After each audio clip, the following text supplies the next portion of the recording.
Accusations that have plagued the Ford government for months here at Queen's Park could intensify tomorrow.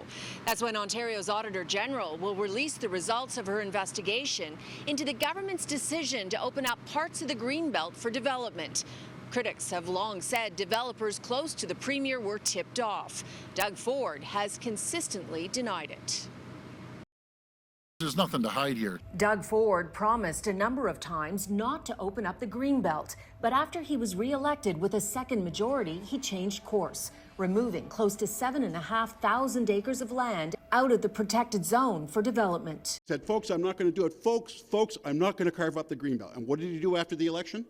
He carved up the Greenbelt and gave it to his friends. Two developers, Michael Rice and Silvio de Casperis, filed court applications to either block or delay an order to be interviewed for Auditor General Bonnie Lysyc's investigation.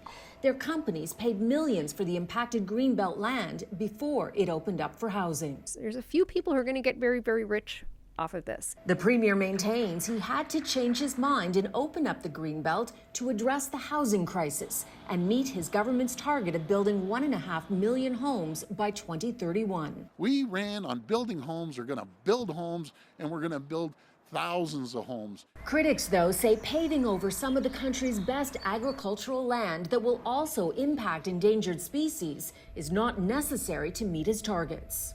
Their own hand-picked housing affordability task force, but it clearly and explicitly stated that we do not need to open the Greenbelt for development. Since the controversy began, the Premier has doubled down. His messaging has tried to negate the importance of the Greenbelt.